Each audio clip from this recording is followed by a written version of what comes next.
Breaking news చూస్తున్నాం. Banking నిబంధనల్లో మార్పులు చోటు చేసుకుంటున్నాయి. రేపటి నుంచి ఏటీఎం వినియోగంపై పరిమితులు ఉండనున్నాయి. ఆర్బీఐతో పాటు పలు బ్యాంకులు తమ ఖాతాదారుల లావాదేవీల నియమాల్ని సవరిస్తున్నాయి. ఏటీఎంలలో కార్డ్లెస్ యూపీఐ లావాదేవీలపై ఛార్జీలు, యాప్లలో పదే పదే బ్యాలెన్స్ చెక్ చేస్తే ఛార్జీలు విధించనున్నాయి.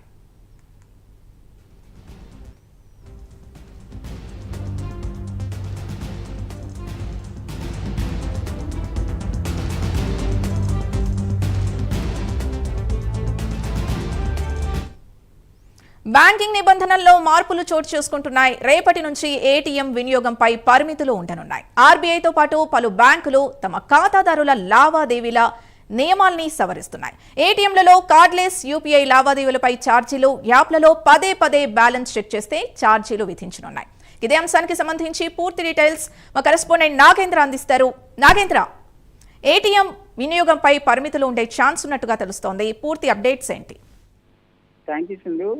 దేశవ్యాప్తంగా కూడా బ్యాంకింగ్ రంగానికి సంబంధించినటువంటి అంశంలో ప్రధానంగా చాలా కీలకమైనటువంటి మార్పులను తీసుకురావడంతో పాటు అదేవిధంగా బ్యాంకింగ్ సంబంధించి బ్యాంకులకు సంబంధించి వాళ్ళ ఖాతాదారుల పైన వాళ్ళ నడ్డి విరిచేటటువంటి ప్రయత్నం చేస్తున్నాయని చెప్పాలి. ఎందుకంటే ఇప్పటికే ఒకవైపు బ్యాంకింగ్ రంగంలో పరిమితులు విధిస్తూ కూడా ఎప్పటికప్పుడు కూడా ఛార్జీలు వసూలు చేస్తున్నటువంటి పరిస్థితి. ఎందుకంటే గతంలో ఒక ఏటీఎం సంబంధించి ఒక బ్యాంకుకి సంబంధించినటువంటి ఏటీఎంతో ఎన్నిసార్లు అయినా సరే విత్డ్రా చేసుకునేటటువంటి అవకాశం ఉండేది. అసలు ఎటువంటి ఛార్జీలు లేకుండా విత్డ్రా చేసుకునేటటువంటి అవకాశం ఉంది. కానీ దాన్ని విధించారు. ఒక బ్యాంకుకి సంబంధించి అదే బ్యాంకులో ఎన్నిసార్లు అయినా విత్డ్రా చేసుకోవచ్చు. అదర్ బ్యాంకులో 4 సార్లు మాత్రమే విత్డ్రా చేసుకునేటటువంటి అవకాశం కల్పించారు. 4 సార్లు కంటే ఎక్కువ విత్డ్రా చేసుకుంటే ఛార్జీలు వసూలు చేసేటటువంటి ప్రయత్నం కూడా చేశారు. ఇప్పుడు ప్రస్తుతం అదే కొనసాగుతున్నటువంటి పరిస్థితి. ప్రస్తుతం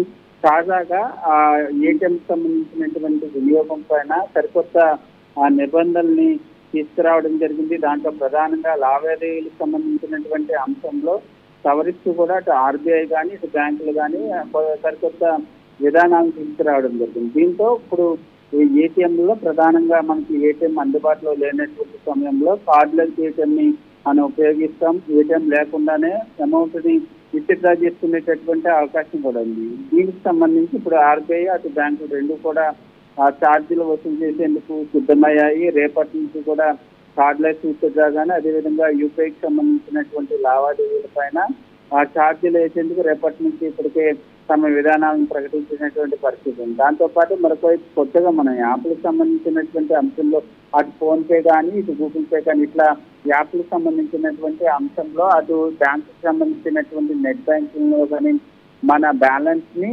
ఎప్పటికప్పుడు నిత్యం చెక్ చేసుకుంటూ ఉంటాం. ఎందుకంటే ముఖ్యంగా ఈ ఆన్లైన్ మోసాలు వచ్చిన తర్వాత అమౌంట్ కట్ అవుతున్నటువంటి తరుణంలో నిత్యం ఏదో ఒక సమయంలో మన అకౌంట్ లో ఎంత అమౌంట్ ఉన్నదా అనే దానిపైన ప్రధానంగా చెక్ చేసుకుంటున్నాం. ఇప్పుడు అలాంటి చెకింగ్ సంబంధించినటువంటి అంశంలో కూడా అటు ఆర్బీఐ బ్యాంకింగ్ రంగాలు ఛార్జీలు వసూలు చేసేందుకు దానికి సంబంధించి ఇప్పటికే విధి విధానాలు సిద్ధం చేసినటువంటి పరిస్థితి ఉంది. రేపటి నుంచి కార్డ్లెస్ అదేవిధంగా యాప్లకు సంబంధించినటువంటి అంశంలో యూపీఐకి సంబంధించినటువంటి లావాదేవీల పైన ఛార్జీలు వసూలు చేసేందుకు సిద్ధమవుతుంది. దీనిపైన ముఖ్యంగా బ్యాంకుల్లో ఉన్నటువంటి వినియోగదారులు ఏ విధంగా స్పందిస్తారనేది చూడాలి. ఎందుకంటే ఇప్పటికే వైపు మినిమం బ్యాలెన్స్ బ్యాంకులో అకౌంట్లలో మెయింటైన్ చేయాలి, లేకపోతే ఛార్జీలు పెద్ద ఎత్తున వసూలు చేస్తున్నటువంటి బ్యాంకులు కూడా ఉన్నటువంటి తరుణంలో ఇప్పుడు కార్డ్లెస్ అదేవిధంగా యూపీఐకి సంబంధించినటువంటి లావాదేవీల పైన కూడా ఛార్జీలు వసూలు చేస్తే వినియోగదారుల నుంచి ఎటువంటి రెస్పాన్స్ వస్తుంది అన్నది కూడా చూడాల్సినటువంటి అంశంగా కనబడుతుంది.